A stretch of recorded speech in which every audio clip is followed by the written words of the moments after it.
For the past week, Teresa and I have been driveway surfing, as we call it, or staying in my mom's driveway in our Airstream.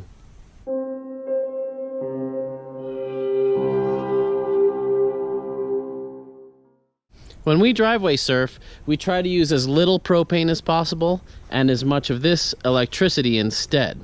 So we have a 30 amp hookup, but unfortunately this is only a 20 amp receptacle. So what that means is if I try and run the AC, I'm gonna pop this breaker and have to go back to the fuse panel and turn it all back on.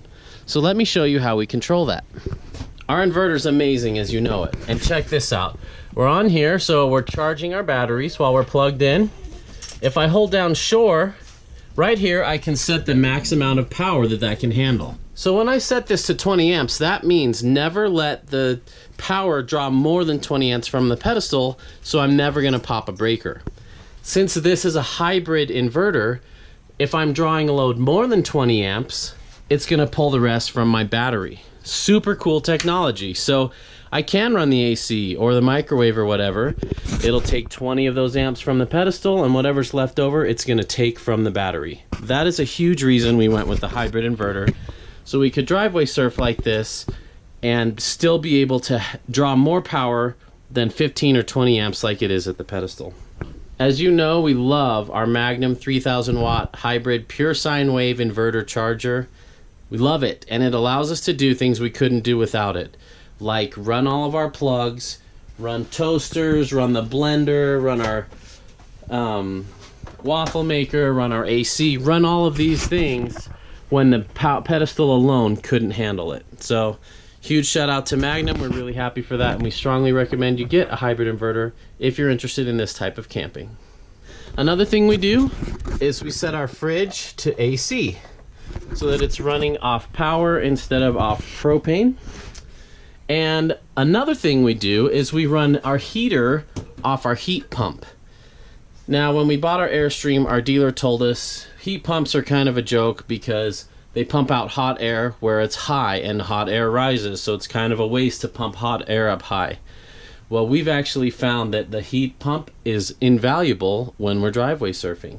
So what we do is over here, we go through this mode until it says heat pump. And the way a heat pump works, it's exact opposite of an air conditioner.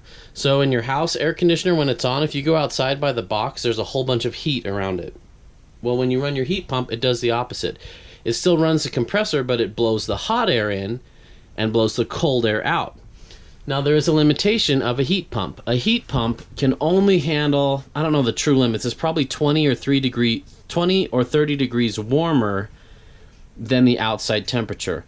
So if it drops down, I'm going to say 20 degrees. If it drops down to 40 degrees outside, the heat pump's not going to be able to heat it up to 70 in here. It's just going to be working too hard. And in that case, we will have to go back to propane.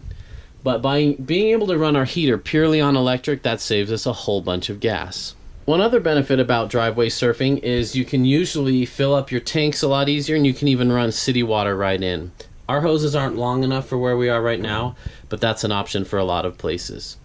Other than that, driveway surfing is pretty normal for us. We still shower here, we still do our dishes here. Granted, we're at my mom's house, so we can shower inside and save our gray tank a little bit. But we still have to haul the trailer off every week or two to dump the tanks. But it's sure nice having a spot that's safe where we're always in the same spot, and it's sure nice being able to plug into power without paying 40 bucks a night. That's really awesome. So driveway surfing is really fun. We hope to meet a lot more friends on the road who will let us crash in their driveway for a couple days and kind of reset and get that all taken care of. We really like it, but it's been fun to do as an experiment to see how it compares to being in an RV park full-time versus how it is to be totally boondocking. It's kind of somewhere in between.